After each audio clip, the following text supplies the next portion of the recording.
Ciao a tutti and you welcome to POP, Progress Over Perfection.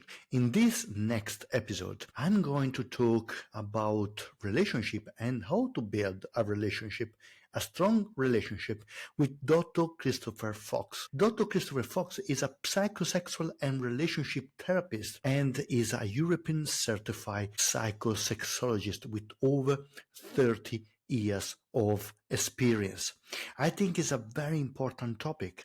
And if you like, please share the program and subscribe and follow me and share the episode with everybody you think need to listen about their relationship. Okay? So let's look the episode and see you at the next. Ciao! People around the world, you're welcome on POP Podcast, Progress Over Perfection, the podcast that will change your life forever. Are you ready? Let's go! You're welcome, Dr. Fox. How are you? I'm well, thank you, Mauro. How are you? Well, thank you to be here is a honor because I was reading your bio and I think there is a really work achieving all these things. But I would like that you talk about yourself a little bit so that people can understand better what they listen and where everything starts from for you. Why psychologist? Why sexologist? That is very interesting option. So, first of all, Mauro, I'm not a psychologist. I'm a counselor and psychotherapist. I originally trained in counseling and psychotherapy over 30 years ago in an old apprenticeship model where it was on-the-job training, basically. I returned to university to study psychology as a mature age student in my late 20s, early 30s, and went on to complete a PhD. And in that journey, I chose not to seek registration as a psychologist and to remain a counselor. So I come from a counseling and psychotherapy background and also a public health background, which is really important in the way that I look at health and people generally, because it's not just about the individual, it's about the systems that they live in. My entry into sex therapy, into sexology, was non-traditional. I didn't set out to be a sexologist. I had a moment in my life where I decided I wanted to leave academia and I went into private practice, and my work previously in counseling had focused around gay and lesbian sexuality issues, queer issues, and also around sexual health and well-being around HIV, STIs. And also I'd worked in things such as sexual assault, surviving childhood sexual assault. So I sort of stepped into the counseling space in a very sexual space. And then from there evolved into the more traditional areas of sexology around sexual function and also relationship work. I also work for the University of Sydney. I'm co-director of sexual and reproductive health and the Faculty of Medicine and Health at the University of Sydney, and we run the postgraduate program in sexual and reproductive health, which includes the psychosexual therapy specialist training, postgraduate training program for counselling professionals. So I come from a background now very much so located in sexual and reproductive health and well-being. And yeah, I mean, it's my passion area. It's the thing that I never tire talking about. It's the thing I never tire doing. There are times where managing a practice can get tiring, but I have to say, being with people and supporting people through their journeys, I don't find tiring.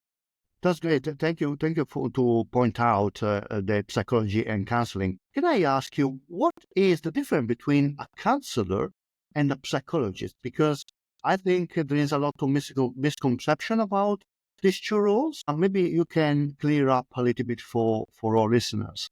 A psychologist is a what we refer to in Australia as a protected title. So to be a psychologist in Australia, you have to undertake a course of study. So it's generally 5-6 years of study or 5 years plus a year internship study, and then you're registered through the Psychology Board of Australia. And counselling in Australia is a non-protected title. It's industry managed through the Australian Counselling Association and packed with the Psychotherapist and Counselling Federation of Australia. And so counselling isn't a protected title. Now, this idea of protected title doesn't mean that a psychologist is better than a counsellor. We actually deal in different areas in that counselling works more broadly. However, there is great overlap between the two professions.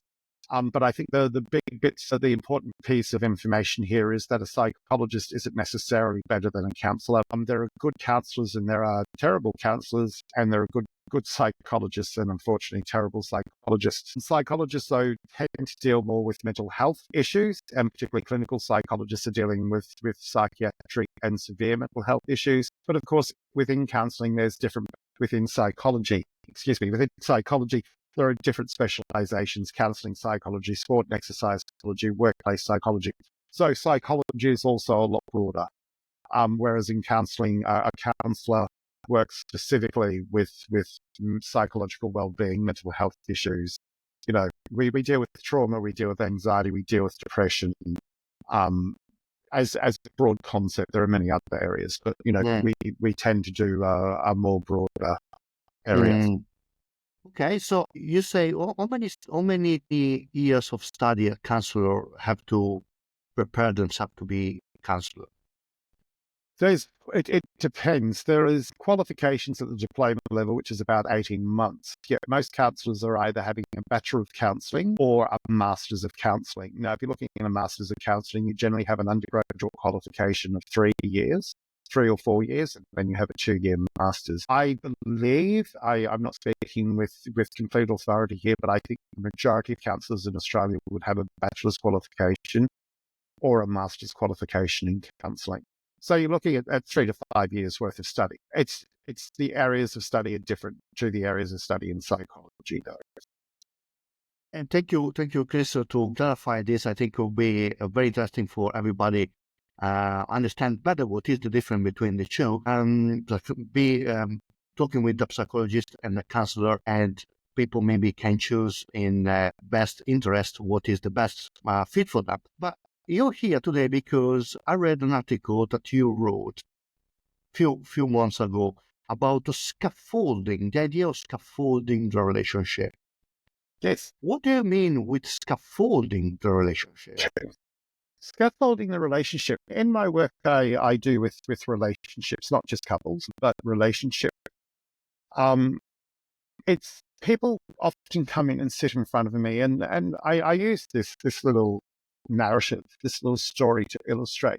They sit in front of me and say, we tried going out on date night.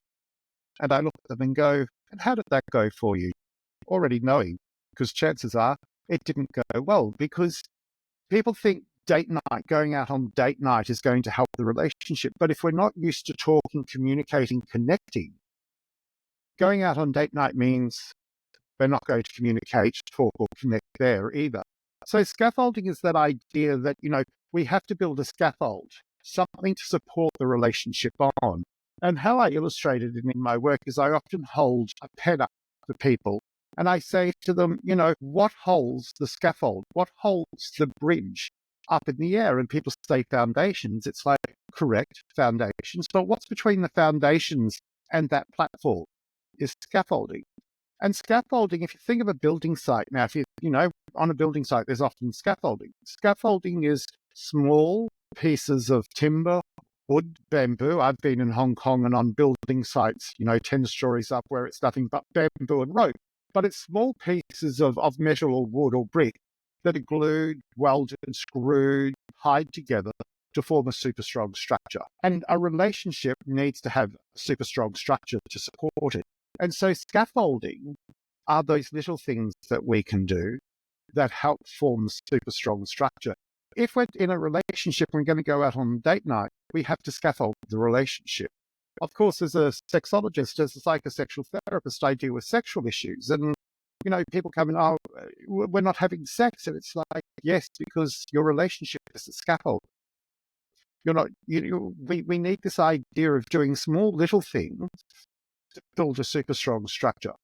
And that's how we support our relationships. And again, it doesn't have to be romantic love relationships, life relationships. It can be friendships. It can be business relationships. Relationships need to be scaffolded. What are the main tools and things that you need to scaffold this relationship? So, okay, there are many things that we can do. One of the first things I often ask people in relationships to do is to make time for the relationship. And, relationship time, we have to spend time being together. And it's not being together and talking for an hour at a time. It's being together and talking and having simple and easy conversations.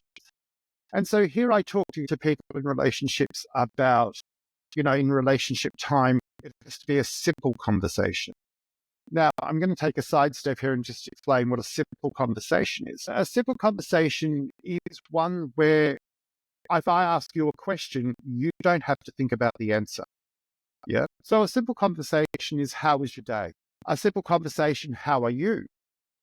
The person responding doesn't have to think about it. If we have to think about the answer, that's what we call a big conversation or a complex conversation. And when we're scaffolding a relationship or creating connections, they have to be simple conversations. And so I often suggest to partners in a relationship to sit down at the end of the day together, and one of them simply asks the question, how was your day? And then, of course, that person listens. And it's in the listening that we actually form the connection with people. So when we're listening to understand what the other person's saying. We're not thinking, well, what are they talking about? Or here we go again. Will they ever shut up? I didn't send that email. Listening requires us to pay attention to what the person's saying and then demonstrate that we've understood. And this is the next little skill that we need. It's not just saying, yeah, I heard you, I understand. It's actually putting it into your own words. So you had a really good day today, Mauro. You're really enjoying what you're doing. And so it's in that demonstrating that we're listening, that we're strengthening that connection. So first and foremost, we need to start having simple conversations with each other without distractions. So when I say to people, no teas, no telephones, no tablets, and no television. I also suggest if there's children or pets involved, the children and or pets are not ignored. But, this is about the people in the relationship time. Yeah, the focus is on the partners in the relationship. And we only need to spend 5-10 minutes doing this once a day and doing it regularly, daily, to make a difference. So the very first thing I think is that making relationship time where we can have simple conversations to start building connection. What is your thought about why couples are together maybe for 20 years, at one point they stop having even just this small conversation? We start taking shortcuts. We get busy. We forget to focus on our relationship. One of the things in scaffolding a relationship and having a relationship is that we actually have to focus on our partner. Now, it's really hard to stand and face our partner or to focus on our partner all the time. This is what we do in the beginning of a relationship. People talk about the honeymoon period, or limerence is the technical term, that early stage of the relationship where everything's great. And everything's great because both partners, in this case, or all partners are facing each other. But of course, when we get on with life, we have to focus on family, we have to focus on work, we have our own interests, and we have to remember at times to bring ourselves back in to focus on our partner. So in long-term relationships, we forget to connect, and then we get out of the habit of connecting. And then it's really hard to reconnect, but we have to do it. According to the Gottmans suggest that the 80% of the time are the women that are satisfied in the relationship. Can be because with time they lose the communication between with the partner, and because women maybe have more need to communicate and talk about things. This why this high level of unhappiness in a female in relationship. I don't know that it's necessarily only women that are unhappy in the relationship in relationships. And I think in some ways, in having this conversation this way, we contribute to the idea that men and women are so different. But in times, I think there is greater variation within men and within women than between men and women. One of the things that I find in the work that I do, it's about 50-50. 50% it's women, 50% it's men. It's and of course I work with a lot of same-sex attracted couples. and also a lot of poly couples. And so I see a much broader mix. And often there is a loss of communication. And one person, it also depends on things such as languages of love, which we can come to in a minute. But I think it's a lot broader than just men and women. No, I was curious because I was studying this paper from the Gottman the other day, and come out this conversation. Julie was saying, 80% of chance that a woman is the unsatisfied, the easier to be unsatisfied in the relationship.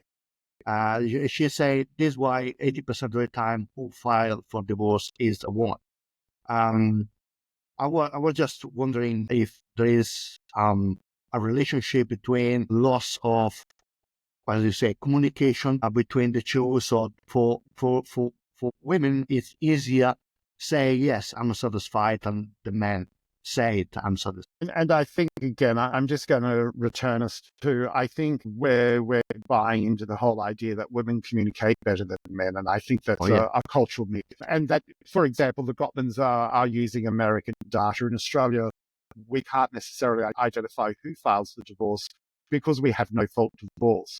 And so either party can file for divorce. It's not because one party is more dissatisfied than the other. In fact, what happens, both parties generally are applying for the divorce process together. So, and again, I think we need to look at some of the uniqueness of Gottman's work within that United States, within that American culture that exists. Because I'm going to say, I think it would be very difficult in Australia to determine who files for divorce because we have no fault divorce. So it's not one person filing over the other person. No. But I want to bring us back to, I think the big thing here, it's not communication is about connection. And where there is limited or no connection in the relationship is going to start to falter. And there's going to be dissatisfaction experienced in the relationship. And if the partners in the relationship aren't turning in and facing each other from time to time, they're going to start turning, the greater the dissatisfaction, they'll start turning away from each other. And that's where we really start seeing problems, because then I use the analogy, they're standing back to back. And it's like, how do you move forward together if you're not actually even standing side by side, but you've moved away from the relationship and standing back to back? So do you think communication is one of the major issues in relationships?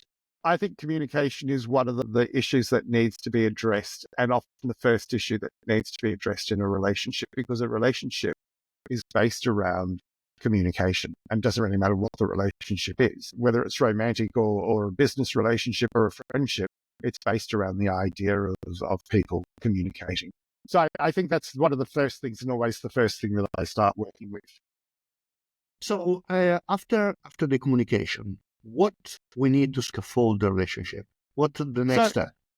Once we've got people making time for the relationship, and we've got them communicating, actively engaging with each other, listening to understand, building rapport and connection, I think it's then important that we look at things such as using, our partner's language of love. Gary Chapman, 20 years ago, I can't even remember now, came up with this idea of languages of love. And the idea has gone beyond just romantic relationships. But, there are 5 languages of love. So a language of love is how we like to hear love being expressed to us. So there can be words of affirmation. You're beautiful. You're a wonderful person. You're great. I love you. I think you're attractive. So words of affirmation. Physical touch. Now, physical touch isn't necessary or unlikely to be sex. It's that hand-holding that may happen when we're sitting together watching television on the couch or walking along. Or for some listeners, when you're sitting in the car driving and you're sitting beside your partner, and your partner or you put your hand on the other person's leg and just rub. It's that simple little touch. Can I say here, it is not pinching your partner on the bum. And here I'm talking more to penis owners than vulva owners. There is nothing more annoying, and to any vulva owner out there that's got a penis owner as a partner, a male partner, feel free to pinch him on the bum or pinch him on his testicles as you walk past, because they'll finally get the message, don't do it. It's really frustrating and annoying. But of course, there's physical touch. Then there's acts of service. Now, acts of service are the things we do for other people. baking, cooking, washing, cleaning, words of affirmation, physical touch, acts of service, giving and receiving gifts is another key thing. And it's not about the value of the gift. It's about the thought that goes into giving the gift, into finding the gift. So one of my primary languages is gift giving. And I'll often do things like go shopping for groceries. And of course, in the supermarket, there's a toy aisle. I'll find something that reminds me of my partner and I'll just pick it up and take it home and go, this is for you. And often my partner would look at me and go, what? Why have you bought me a dinosaur? Because you like dinosaurs. And I saw this tiny little dinosaur, so I bought it for you. I thought of you. The message that I'm communicating is, I thought of you. And of course, the fifth language of love is quality time. And for example, if a person's primary language of love is quality time, that relationship time and that communication is going to meet that need of quality time. But of course, my quality time and my partner's idea of quality time, if we both share quality time as the language of love, could be quite different. And in actual fact, I can say my partner's idea of quality time is laying on the bed and just hugging and holding each other. Whereas my idea of quality time is just sitting down, having a cup of tea and chatting. So both are quality time, but are quite different. But of course, the little secret here, it's not about our partner. Not about us communicating our partner in our language of love. I have to communicate in my partner's language of love. You have to communicate in your partner's language of love. Yeah. So, and what I use with my clients when I'm working with relationships and talking about languages of love, if your language of love is acts of service and you're cooking and cleaning and doing things around the house and doing gardening, your partner will go, oh, that's nice, dear, thank you. But it's not going to communicate love to them. And so, if there's this quality time, well, if you're doing acts of service, there is no love in that because that's taking you away from your partner. So the secret with languages of love is to learn to identify your partner's language of love and then communicate in that way. And how we develop these languages of love? How do we develop or how do we learn about languages of love? We learn as an individual, how we go to a good therapist would be my immediate answer, of course. No, look, there is a website, 5 languages. If people just Google languages of love, there is no shortage of information. Gary Chapman has a wonderful website with his questionnaire that identifies the languages and notes on each language. There is the original book, 5 Languages of Love. It's a good read. It's a simple read. So yeah, there's lots of resources out there on languages of love. The big message is, though, we have to communicate in our partner's language of love. And our partner has to communicate in our languages of love, not telling our partner, well, this is how I express love, so you've got to get used to it. That's not a relationship at all. Okay. So when we have a good communication, so for example, me and you, we are a couple. Okay, so we have a couple, but we start to learn the scaffolding or relationship right now. Yep. We start to communicate well. We start to learn to communicate in a small bites, slowly, whole communication grow. And then I understand that what is your love language. What we need after that? Well, then we can start talking about, we're starting to strengthen the relationship. So, and Mauro, I'd like to say you're making a really good partner here. You're listening to understand and you're demonstrating your understanding.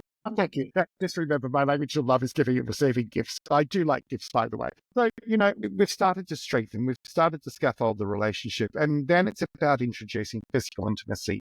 And again, I'm not going to talk about sex necessarily, or sexual intimacy, or even erotic intimacy. I'm just going to talk about simple physical intimacy. Sitting together, physical touch, holding hands, but purposefully doing it, not incidentally doing it. There's an exercise I have to get partners to do, and it's an exercise that I've taken from Tantra and revisioned as a way for a couple, and predominantly couples, but it works in poly relationships, in multiple partner relationships. But, it's a simple exercise. It's called heart holding. And I ask people to simply stand and face each other, because we're often in the therapy room, but if they're doing it at home, they're listening to this, they want to have a go after it. You can be sitting on the floor or sitting on the bed facing each other. And if you put a right hand on each other's heart, remembering that everyone, that your heart is in the center of your chest. If you've learned CPR, if you've done done first aid, when you're doing chest compressions, your hand is in the center of the chest, and you rest your hand on each other's heart.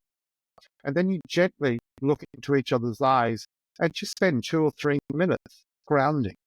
It's surprising how that simple little exercise can be so moving for people. Quite often in the therapy space, and in the retreat space when we're doing these exercises, people cry because the strength of the connection is so strong. And it's a very simple thing. Heart holding is a simple activity that people can do, but also just encouraging people to touch and stroke each other. Simple, purposeful intimacy doesn't have to be erotic or sexual intimacy, but just that physical intimacy. Makes sense. I used to usually with my couples, I ask them to look to each other for a few minutes, but I never did with the hand in the arm. Heart. Heart. And Mauro, isn't that just getting couples to look at each other, get them to hold hands? Yes. And yes. gaze at each other. Yes. And look at each other's eyes, which is really quite difficult to look into another person's eyes. On relationship retreats, when we're running relationship retreats, we start the eye gazing activity within the first session. And every hour when we're together for the first day, relationships retreats start on, let's say, a Friday evening. And then Saturday we're working. And every hour we're together, we incorporate some activity where we're asking the partners to gaze into each other's eyes, because it's actually really hard to sustain that very intimate moment of gazing into each other's eyes. People blink, people laugh, people giggle, people look away, people just go, I can't do it. And again, it's getting into the habit of doing it, and it's learning a skill. We don't necessarily live in a society where we look into each other's eyes so much anymore. So that power of just being together, holding hands and gazing into each other's eyes could be enough. That idea of using hand on each other's heart and just feeling the warmth of the hand is very grounding and also very connecting. It's very intimate. It's much more intimate. It's much more intimate than we think it can be. Especially because you give, first you take some time to do that, and plus there's a exchange of energy between you two. That's correct. Yes, there is an exchange of energy. So one of my colleagues and I in our relationship retreats, when we used to run relationship retreats together many years ago before they moved overseas, even we were quite moved. We were good friends.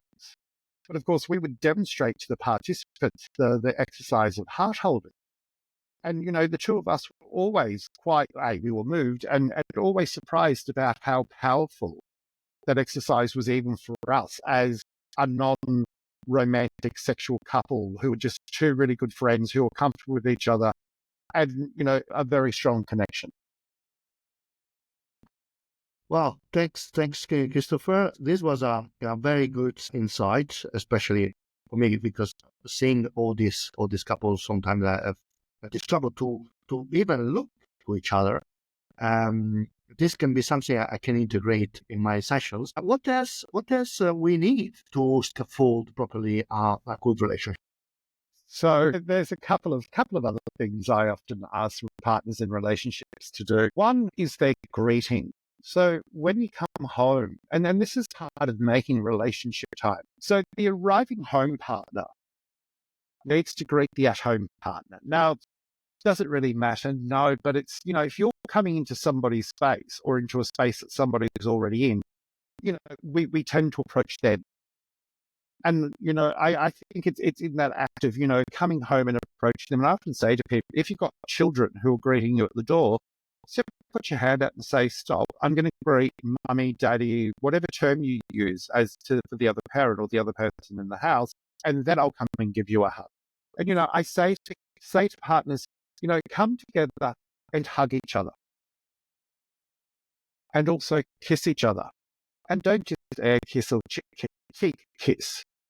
Mauro, I'm going to say, I'm sure when we meet, chances are, because you're Italian, because I come from a Maltese background and I spent an awful lot of time in Europe, chances are we will do the chick kiss greeting type idea. But when we're in a relationship, no, kiss on the lips.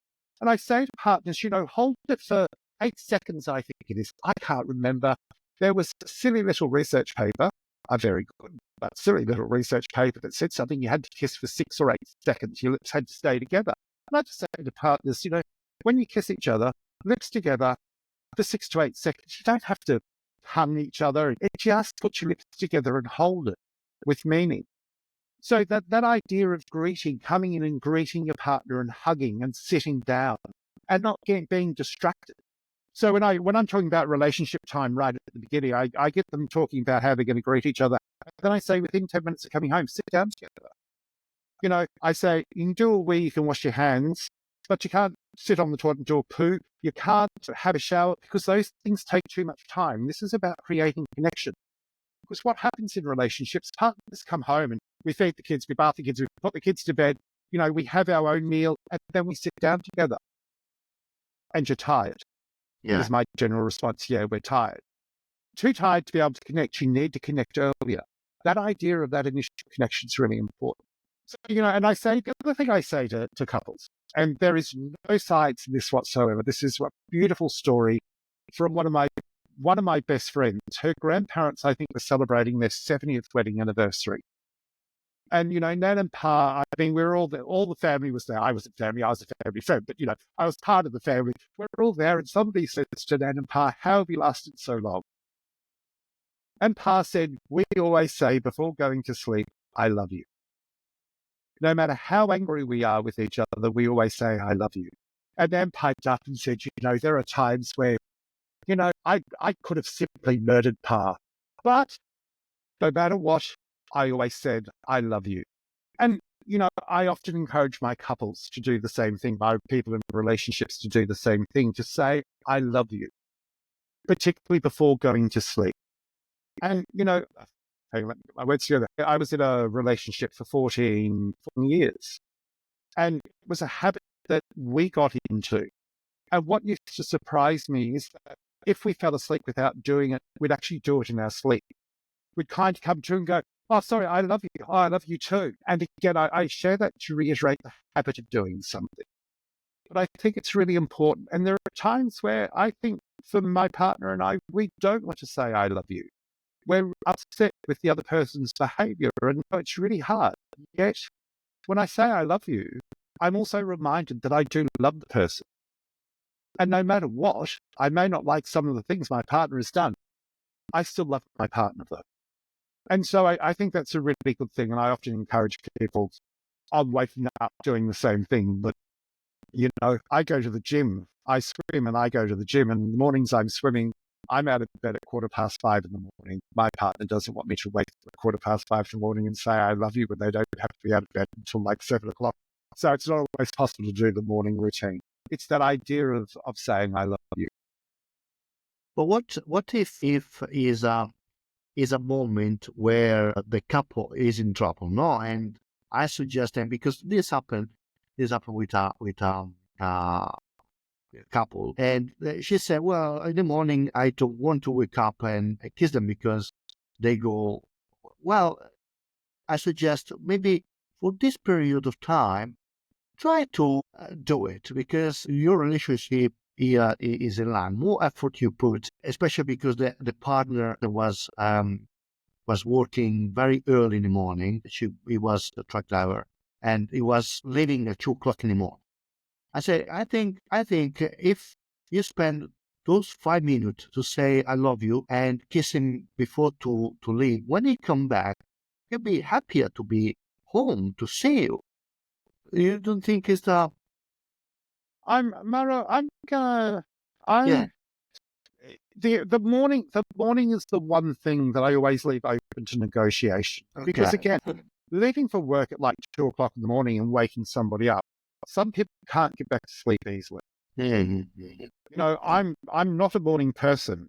People that I swim with know not to talk to me when I hit the pool. There is a morning, there's a nod of the head. There is, how are you? I'm good, thank you. And you just don't talk to me because I'm not a morning person.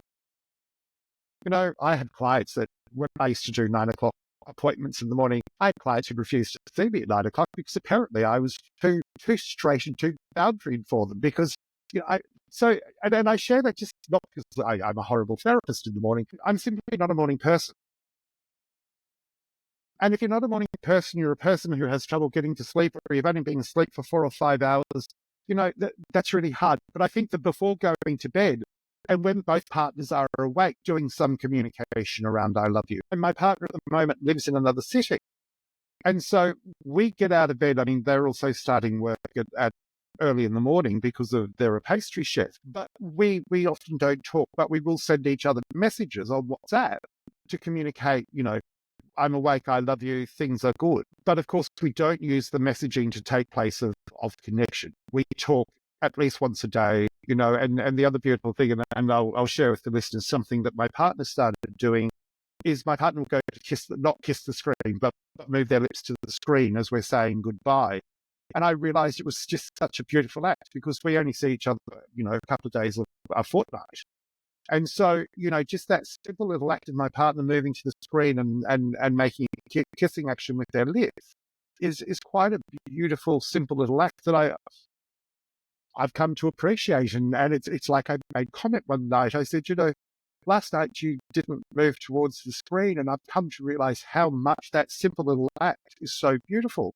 I do I kiss my fingers and kiss off that way. Yet my partner will often, kiss the screen, or not kiss the screen, but kiss towards the screen. And it's like just a simple little thing. And again, I'm sharing this for the listeners to start thinking in the little ways, the small things that matter. It's not the big things. Date night needs to be scaffolded. Our sex life needs to be scaffolded. And scaffolding is those small little things that we can do that helps build connection, that helps build resilience in our relationship. And when we have resilience in our relationship, we're able to face tough times together. That's why scaffolding and the little things become so important. Going for a walk together around the block and holding hands is the simple scaffolding activity. Listening to music together can be a simple scaffolding activity. But those other things of relationship time and communication, listening to understand, and, just are equally important. But all of these other little things, kissing and holding the lip-to-lip kiss for like 8 seconds, saying I love you before going to sleep. Because what it demonstrates is that I'm thinking of you. And if I think of you, you're being recognized as a person. And therefore you're going to feel better about yourself. And you're going to appreciate what I'm doing. And so again, it's that connection. I like it. I love everything you just say, and I agree with you. Is spending this time to reconnect when we come from work and after a long day is very, very important. What else we need to scaffold and make stronger relationship? What do we need to make a stronger relationship? Okay, I think it's just those simple acts. We need to think it's the small little things that we do that form a super strong structure. If people think of, for example, the Sydney Harbour Bridge, yes, the Sydney Harbour Bridge, the great coat hanger of the east coast of Australia. If you look at the Sydney Harbour Bridge, it's like a big Meccano set. It's small pieces of metals that are screwed together, and it forms a super strong structure. And so again, to form this super strong relationship that people are wanting to form, it's the small things that help do that. And that's my big message when I'm working with relationships. It's not the big things, it's the small things. Similarly, to build a healthy family, it's the small things that we do with children. It's not the big things. Often with separating parents, where there is a young child, particularly an infant involved, I'll often get parents thinking about, when they're talking about access and custody and seeing the child. It's like, when we're dealing with babies and infants under 2, it's frequent small amounts of contact, not a huge amount of contact that makes a difference. And similarly for children, we have to remember that we're only grown up children. Therefore, the same sort of things still apply to us. It's the small little things that make up the platform that will support the relationship. When we talk about resilience, And here I'll just talk about resilience generally as an individual. They're small activities. Resilience building is around small activities. When we're talking about relationships, it's the same thing. It's small activities. Getting couples maybe thinking about doing gratitude statements. And here I'm just going to say, I would launch into doing gratitude statements on a daily basis. Again, this is a skill and it's a habit we have to build. And I just say to couples, every 2 or 3 days, when you're sitting down together doing relationship time and having those simple conversations, just give a gratitude statement. I'm grateful to you because you did the washing yesterday. Or I'm grateful to you for cleaning the floors last night. Or I'm grateful to you because I was in a really horrible mood on Saturday and you just sat with me. And I really appreciated you just sitting with me. Just simple little gratitude statements. Do you think all of these things lead better physical sex life? So do you think that people have a discrepancy between each other in sex, for example? This can be a contribution of this difference? I don't know that it's a contribution to the difference, but it will contribute to building a healthy sex life. So to have a healthy sex life, we have to have a scaffolded relationship, a strong relationship.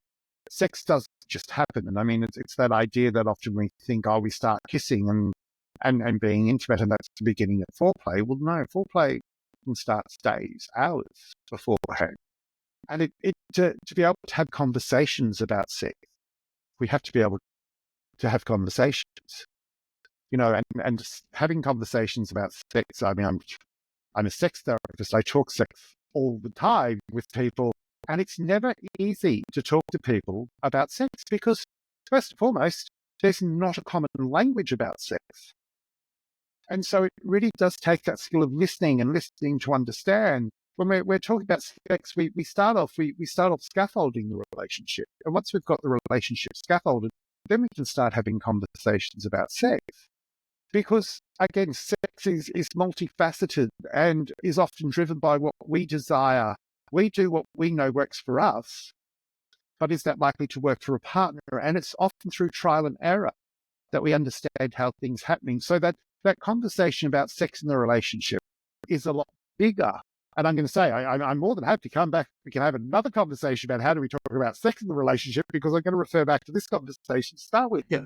But of course, the idea that, quite often people present to us in therapy because one partner has a higher drive and the other partner has a lower drive. This is not a problem. In actual fact, this is normal. And it's not always men, owners, that have the higher drive. About 50% of the time, it's vulva owners, it's cis women, or people who identify as women, not just cis women, people who identify as women who have a higher drive. And so it's this idea around, we live in a society that says everybody should be having lots of sex. And here, swear word warning, everyone, bullshit. There is no other word for it. The data in Australia in 2003, when the Australian longitudinal study in Australia data was first released, people were having sex 1.9 times. When the 10-year iteration, the 10-year survey was released in 2013, that was down to 0.7 times. Now, we haven't got the most recent data. It's due out this year, running a bit late. That's okay. But we've actually reduced the frequency of sex from 1.9 times a week to about 0.7 times a week, mainly because we're more engaged in things like technology and social media. But of course, people think we should be having sex all the time. No. These are an interesting point. I was watching this a guy in Queensland. He's making video about relationship. He's a relationship coach. He talks as an expert. And I remember a question was, how many times is a good indication of good sex relationship in your relationship? And he turned around and said, you should have minimum 3 times a week sex with your partner to be happy. What would you say about that? I would say it's about partners being able to have conversations about what they want and not setting expectations on people. Who are we to decide what's right for people?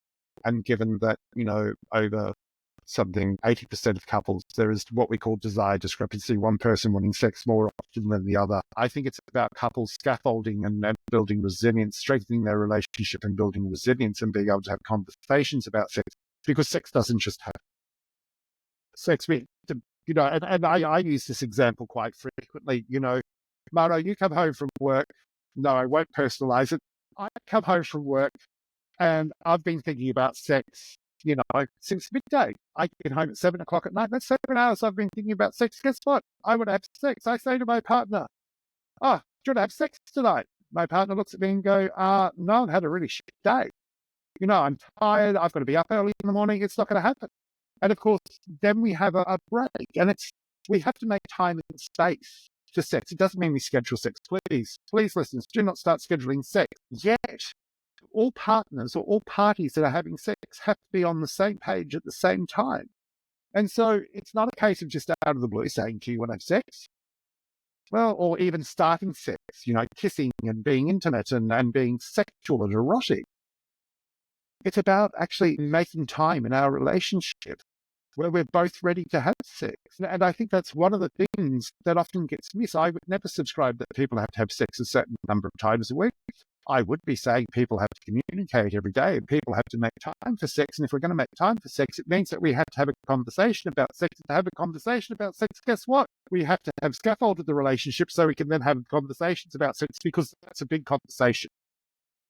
When are we going to have time for relationship intimacy? So it doesn't necessarily have to be penetrative sex, penis and vagina sex, just sexual intimacy in the relationship. When are we need to make time for it. I think everything you say makes sense, and I'm in line with your idea. I think if we make time to talk about sex and to talk about each other, talk about our day, talk about our lives, and be nice to each other and listen to each other, there is high chance that the sex happen, and it would be more rewarding than any other way to have it. Yes, it's weird sometimes people say, well, you should decide the day and make the schedule time for sex, because when you were in relationship and not together, not married, or anyway not living together, you were deciding when you go out and you knew that would happen. So why not do the same today? Yeah. Do you agree with that? Exactly. Or? I think it's about making time. Making time. So when you are just dating, you're making time to see each other. Right. Yeah. Connect. You say, come Wednesday night, 8 o'clock, be here. We go out, we spend time together, and then we do what we have to do. Then we stop dating and we actually go into the relationship and we forget to continue these simple little behaviors. When we're dating, we're talking to each other and we're having simple conversations. How was your day? I really miss you. We're making efforts for our partner. And then, of course, life returns to normal. I have a job. My partner has a job. We have friends. Both of us have friends independently. We have different interests. My partner likes art. I mean, I like art too, but we like different sorts of art.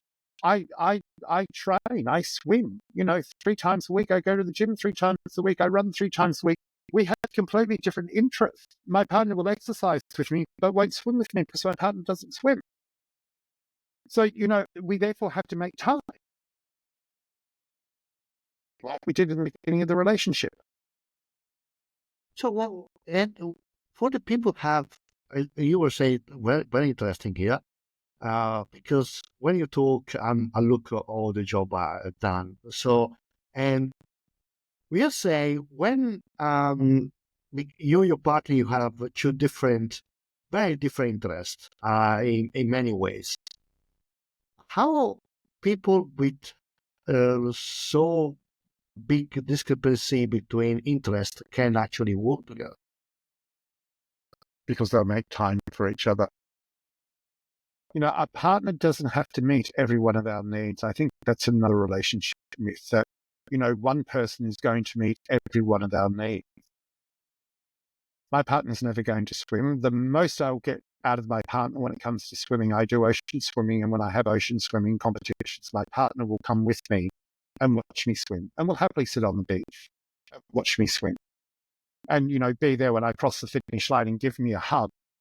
But my partner definitely isn't going to come ocean swimming with me. I can say that up front. I mean, my partner doesn't even want to come to the pool with me when I train. How boring would that be? I swim 5.5 kilometers to 6 kilometers 3 times a week. 2 hours, an hour and a half, 2 hours of swimming 3 times a week, going backwards and forwards up and down a pool. My partner's got no interest in that, and it's okay. A partner doesn't have to share everything, yet there has to be commonality. But what are those common things? I enjoy going to art galleries, although I have discovered with my partner that we have very different approaches to going to art galleries. I'll go to an art gallery for 5 hours. My partner apparently doesn't like standing around in an art gallery for 5 hours. But again, it's about how do we make those compromises? Yeah. My partner likes experimental art, experimental music, and knows that I tolerate that. I don't dislike it, but there are times where it's like, I don't understand what's going on here. This music is just a cacophony of sound in my ears. But it's important to my partner. And then listening to my partner about what was happening and going on. And so it's not that a partner has to fulfill every aspect of a person's life. Yet there has to be commonality. And sometimes we have to do things for our partner, for the relationship that we wouldn't normally do. Love it. Love it. So to scaffold properly our relationship, we need to communicate well. We need to make time, first and foremost. Make time. And we need to communicate well. I failed the exam. Make a relationship, time, communicate well, understand love languages, maybe learn to speak all the 5 would be good. No, just whatever your partner's primary and secondary language is. And, again, just Google 5 languages of love. You'll get to the website. The questionnaire will identify your primary and your secondary language. And again, most partners don't match. Okay. Yeah. All right. Love languages, and then physical intimacy and greeting, correct? Greeting. And what about be nice to each other? Being kind. And gratitude. That idea of saying I love you before going to sleep. Those sort of behaviors are equally important. The message is that we need to make time for the relationship. And it's the small things that add up to the strong things, not the big things. It's the lots of little things that we do. Well, do you have a couple of books that would you like to recommend about scaffolding or building relationships, or an article? I will put your article under the YouTube video and in the description of this podcast, so everybody will read your article. So do you have anything else people can start? I will state a topic. There are lots of things that I'd like to suggest, but I'm going to state a topic. And you were talking about John and Julie Gottman earlier in the session. They have a book called The Safe Relationship House. Excuse me. They have a book called The Safe Relationship House, which is the same concept as scaffolding. And there is some really great information, some great little exercises and information in that book. And the other book I'll recommend is Gary Chapman's Languages of Love. It's simple, it's easy, it's not time-consuming, So there would be 2 books that I'd say go ahead and read. But of course, any book that's telling you must do something, I think there's the warning. Or that you've got to do it this way, there's the warning. Gottman's are a little bit different. They have some research. Yet I am going to say to an Australian audience, or to a non-American audience even, doesn't even have to be an Australian audience, to a non-American audience, there are aspects that just culturally don't sit. Doesn't mean that we can't do them or they won't work, but just being aware that, there is differences between countries and the way that we do things. So I'd start 2 books.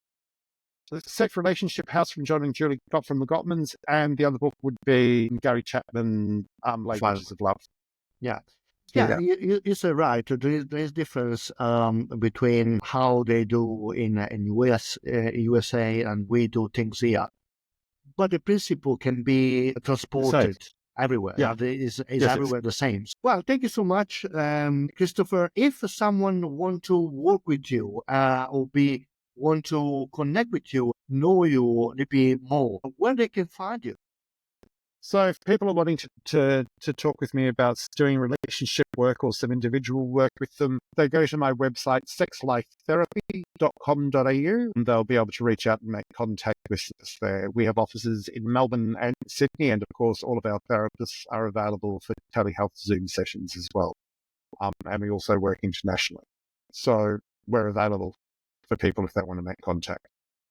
Fantastic. Sexlifetherapy.com.au. Guys, thank you so much. Thank you, Christopher. We are at the end of this podcast. Listener, if you like what you just listened, just subscribe and follow and help me to grow this podcast, this channel, so I can make better content. And if you have any request, I'll be here and I try to find the right people to talk about what do you want to listen. Thank you so much. See you next time. Ciao. Ciao, Chris. Ciao. Ciao, ciao.